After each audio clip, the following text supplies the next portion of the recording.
अज्ञानतिमिरन्धस्य ज्ञानञ्जनशलाकया चक्षुरुन्मीलितं येन तस्मै श्रीगुरवे नमः। रस के बारे में हम बोलते हैं, भक्ति रस, विशेषकर भक्ति रस। तो भक्ति रस भक्ति करने से प्राप्त होती है। तो भक्ति हम इस जगत में करते हैं, परंतु समझना चाहिए कि इस जगत के बाहर वैकुंठ जगत है, जिसमें सब मुक्त पुरुष वहाँ रहते हैं और वहाँ पर भगवान की सेवा करते हैं और भगवान के साथ परस्पर रस आस्वादन करते हैं। तो वैकुंठ जगत है। वैकुंठ का क्या मतलब है? विगत कुंठ इति वैकुंठ। कुंठ का मतलब चिंता। वहाँ पर कोई चिंता नहीं होते हैं। यहाँ पर सकुंठ, ये इस देश, इस जगत कुंठ या चिंतामय है, लेकिन वहाँ पर खाली सुख का अनुभव होते। वैकुंठ जगत में वहाँ पर कोई मृत्यु नहीं होते, बीमारी नहीं होते, फैक्ट्री जाना, ऑफिस जाना, वैसे मेहनत करना, वो भी नहीं होते। खाली श्री कृष्ण के साथ लीला विलास करना है। वो विशाल वैकुंठ जगत में क्या होते? कथा गानम नाट्यम गमनम। कथा गानम, वहाँ सब जब बात बोलते हैं तो कैसे बोलते हैं? गाते हैं। तो इतना सुखी है, इतना प्रसन्न रहते हैं कि खाली बात नहीं बोलते, गाते हैं। और कथा गानम नाट्यम गमनम, जब इधर उधर जाते हैं तो खाली पैदल से नहीं जाते, नाच के जाते हैं, इतना सुखी है। तो वहाँ पर इतना सुख होता है, प्रेम सुख, कृष्ण प्रेम सुख। नित्य महोत्सव, भागवत में वैकुंठ का वर्णन है कि वहाँ पर हमेशा प्रेम का महोत्सव होते हैं, हर रोज। तो वैसे होते हैं वैकुंठ जगत। वहाँ पर सब कुछ सच्चित आनंदमय है। उसका क्या मतलब? हम बहुत बार सुने, सच्चित आनंद। सच्चित आनंद, उसका मतलब, सत का मतलब सत्य या शाश्वत, और सच्चित, चित का मतलब चिन्मय, सचेतन, और आनंद सबसे मस्त है। आनंद का क्या मतलब? तो वहाँ पर सब कुछ दिव्य, चिन्मय, शाश्वत और आनंदमय रहते। लेकिन इस भौतिक जगत की क्या स्थिति? असत, अचित, निरानंद। असत, उसका मतलब क्या है? सब मिथ्या है। मिथ्या कैसे मिथ्या? मैं हूँ, आप है, तो कैसे मिथ्या? हम है, हम की अस्तित्व है। लेकिन यही असत्य है कि मैं सोचता हूँ मैं इस शरीर हूँ, वो मेरी पत्नी है, वो मेरा बच्चा है, वो मेरा बाप है। लेकिन ये सब अशाश्वत है, इसलिए असत है। मेरा बाप जो है तो कुछ दिन के बाद मर जाएंगे और मैं भी मर जाऊंगा। तो वो दूसरा जगह में जन्म लेंगे और मैं दूसरा जगह में जन्म लूंगा।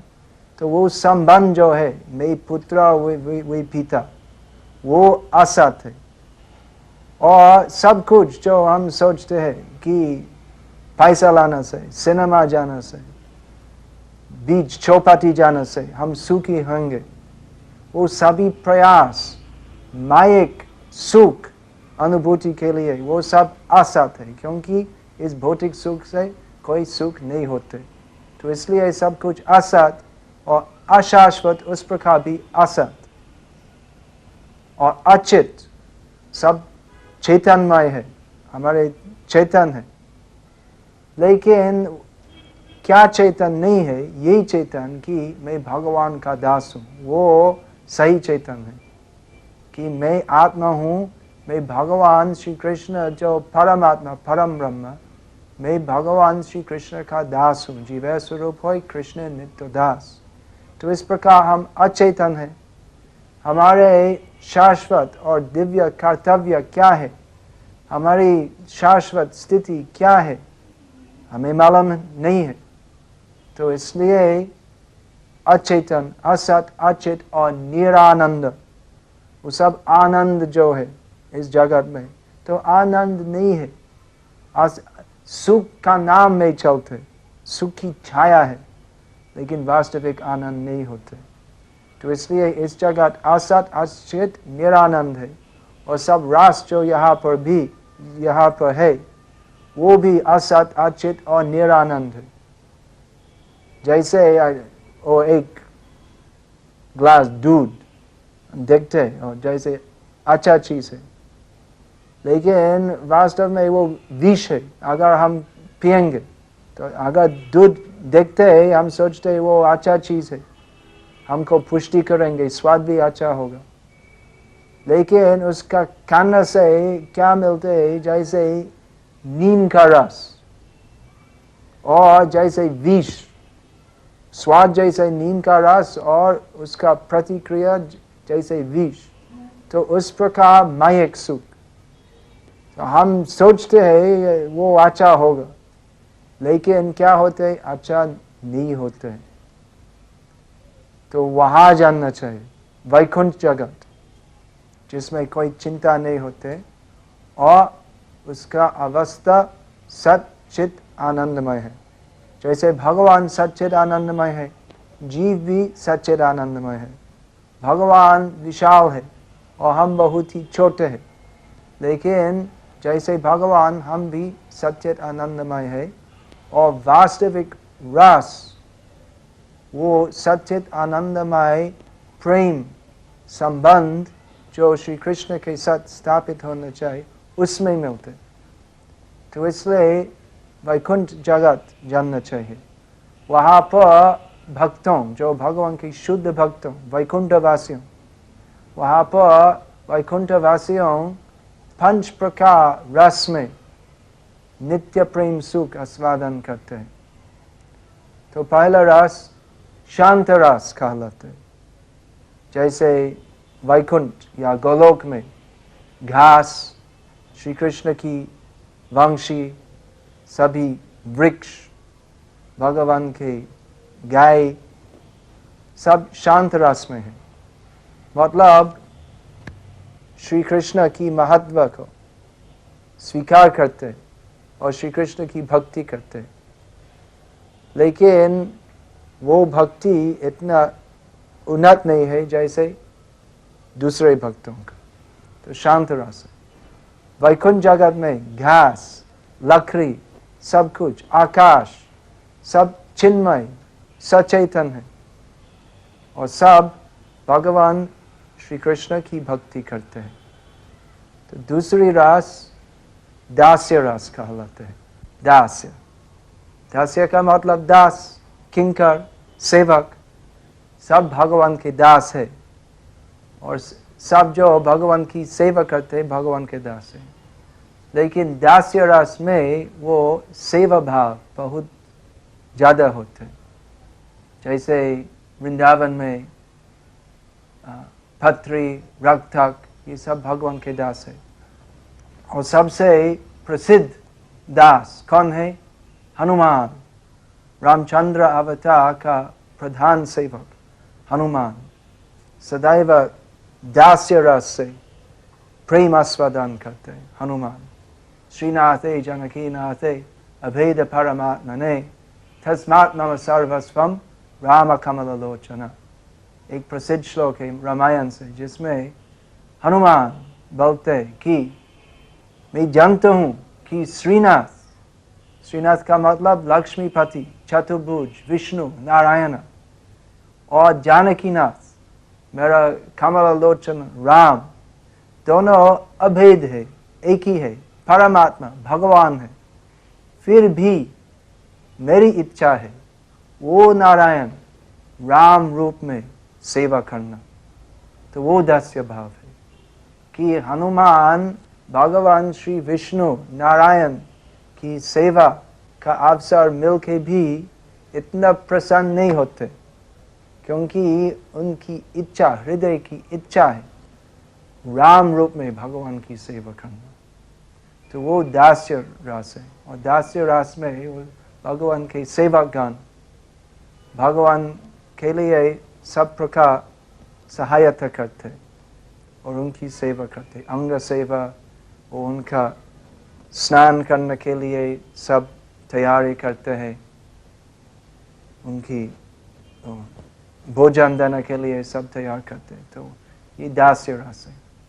और साख्य रस है, भगवान के सखा या मित्रगण। तो सबसे प्रसिद्ध कौन है? अर्जुन भगवान का सखा द्वारका लीला में, और वृंदावन में श्री कृष्ण के सखागण श्रीदाम, सुदामा, बलराम, अर्जुन, दूसरा अर्जुन है, एक गोपागण जो वृंदावन में थे। तो सब भगवान के दोस्त थे। और वात्सल्य भाव, चौथा तीसरा रस साख्य रस, और चौथा ये वात्सल्य भाव, वात्सल्य रस, जिसमें भक्तों सोचते हैं मैं भगवान का बाप हूँ, ये भगवान, मैं भगवान का माता हूँ। तो कैसे संभव हो? पिताहम वस्य जगत माता धात पितामह। गीता में श्री कृष्ण कहते हैं कि मैं सबके पिता हूँ, मैं सबके माता हूँ, मैं सबके पितामह हूँ, मैं सब चीज़ों का आधार हूँ। तो कैसे कई भगवान के पिता हो सकते? कैसे संभव हो? क्योंकि अनादिर आदिर गोविंद, सब कुछ भगवान श्री कृष्ण से आते। अहम सर्वस्य प्रभवो अतः सर्वं प्रवर्तते। गीता में श्री कृष्ण कहते हैं कि सब कुछ मेरे से निकलते, मैं सब कुछ का स्रोत हूँ। तो कैसे कई भगवान का पिता हो सकते? वास्तव में संभव नहीं है। लेकिन प्रेम से वासुदेव, देवकी, यशोदा, नंद महाराज, दशरथ, कौशल्य इत्यादि भक्तगण प्रेम भाव से ऐसे सोचते हैं कि मैं भगवान का पिता हूँ, मैं भगवान का माता हूँ। और वो भावना ग्रहण करने के लिए भगवान की दूसरी आध्यात्मिक माया है, माया शक्ति है, जो योग माया कहलाते हैं, जिसके द्वारा दशरथ, देवकी इत्यादि महान भक्तगण सोचते हैं कि मैं भगवान का पिता हूँ, मैं भगवान का माता हूँ। और भगवान भी अपनी माया शक्ति से प्रभावित होते हैं। और श्री कृष्ण जो भगवान है, जो अनंत ब्रह्मांड के मालिक है, सोचते हैं कि मैं यशोदा माता का पुत्र हूँ, ये यशोदा मेरी माता है।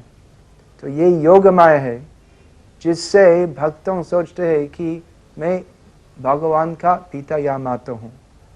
माँ यशोदा सोचते हैं कि अगर मैं श्री कृष्ण को भोजन नहीं खिलाता हूँ तो वो मर जाएगा, तो मेरा पुत्र है। और हमेशा श्री कृष्ण के लिए बहुत स्तव स्तुति करते हैं, श्री कृष्ण का रक्षा करने के लिए। तो श्री कृष्ण सबको रक्षा करते। लेकिन ये योग माया, ये प्रेम माया का प्रभाव से यशोदा माई सोचते हैं कि मैं श्री कृष्ण की रक्षा करता हूँ और मैं नारायण को स्तुति करता, प्रार्थना करता हूँ, जैसे श्री कृष्ण का कोई तकलीफ नहीं होगा। तो नारायण को प्रार्थना करते हैं जैसे कि श्री कृष्ण की रक्षा होगी।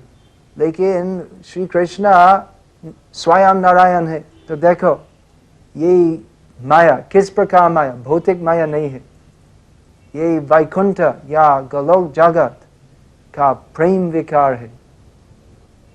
और सबसे ऊपर गंभीर रस क्या है? श्रृंगार रस या माधुर्य भाव, जिसमें भगवान के भक्तों सोचते हैं मैं भगवान की प्रेमिका है। वो सब अति निगूढ़ है, साधारण लोग इसको नहीं समझ सकते।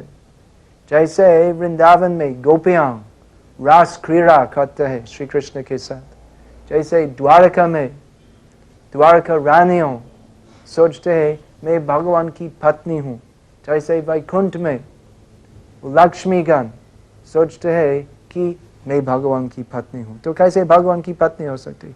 पति पत्नी संबंध इतना घना है, तो कैसे कोई भगवान से इतना घना संबंध स्थापन कर सकते? लेकिन श्री कृष्ण की इच्छा है।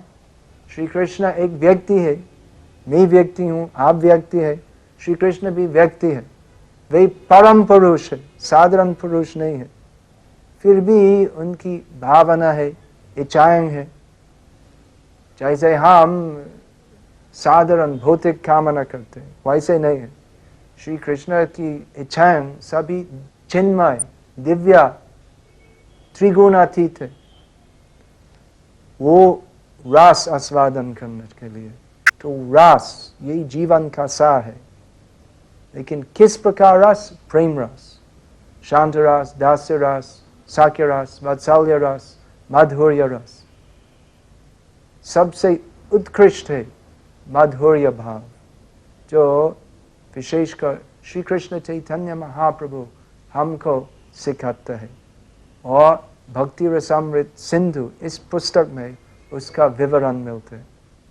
तो वो सब विशेषकर गोलोक वृंदावन में मिलते हैं। ये वैकुंठ जगत है, वैकुंठ जगत में भी विभाजन होते हैं। वैकुंठ है जिसमें लक्ष्मी नारायण की सेवा करना है, और द्वारका है, अयोध्या है, मथुरा है, वृंदावन है। इस भौतिक जगत में, इस पवित्र भारत भूमि में वृंदावन भी है, मथुरा भी है, द्वारका भी है, अयोध्या है। तो आपका सवाल हो सकता है, तो कैसे ये सब जाएगा पवित्र, चिन्मय, दिव्य है? शास्त्र का विचार है कि ये सब धाम जो है भगवान का आपन स्थान है, जो इस भौतिक दुनिया में प्रकाशित होते हैं। तो साधारण आंखों से नहीं देखना चाहिए। आप वेस्टर्न रेलवे से द्वारका जा सकते, मथुरा जा सकते, तो वो जाएगा साधारण जगह नहीं है। वो द्वारका, मथुरा इत्यादि वो सब जो इस जगत में है वो भी चिन्मय है, लेकिन हम साधारण आंखों से नहीं देख सकते। तो समझना चाहिए भगवान की लीला स्थली है, और आगा दिव्य आंखों से देखना है। तो अभी तक वृंदावन में श्री कृष्ण का लीलाएं देख सकते। तो वो सब जगह है किस लिए? जैसे कि हम जो साधारण व्यक्ति वहाँ जा सकते, और वो प्रेम रस का बिंदु, कम से कम एक बिंदु मिल सकते। ये सब जगह का प्रभाव है। द्वारका, मथुरा, वृंदावन, वो सब जगह में वो भक्ति भावना बहुत घना होते, इसलिए वो सब जगह जानना चाहिए। अगर हमारी रुचि है वृंदावन जाने के लिए, मथुरा जाने के लिए, तो धीरे धीरे वो पूरी भक्ति भावना मिलेगा। इसलिए भक्ति रसामृत सिंधु में रूप गोस्वामी सबको अनुमोदन करते हैं, वृंदावन जाओ, मथुरा रहो, द्वारका रहो। तो जो भारतीय है ये अवसर मिलते, आप आसानी से वृंदावन जा सकते, दिल्ली जा, मथुरा जा सकते, द्वारका जा सकते। तो ये हमारा निवेदन है, आप जाइए वृंदावन जाए। देखते हैं बहुत लोग जो दिल्ली वाले हैं, दिल्ली में रहते हैं, लेकिन कभी भी वृंदावन नहीं जाते। लेकिन आज श्री चैतन्य महाप्रभु और श्रील प्रभुपाद की कृपा से बहुत दूर से, विदेश से बहुत भक्त आते हैं वृंदावन की धूली की पूजा करने के लिए। तो आप भी जाइए, ये दुर्लभ मानव जीवन नष्ट नहीं कर चाहिए। वृंदावन जाए, हरे कृष्ण महामंत्र कीर्तन करो, और इस प्रकार आप भी इस कृष्ण प्रेम भक्ति रस आस्वाद कर सकेंगे। तो यही हमारे निवेदन है। आप करो, आप भक्ति करो, हरे कृष्ण मंत्र जप करो, वृंदावन जाओ, कम से कम एक बार जीवन में वृंदावन जानना चाहिए। तो यही हमारे निवेदन।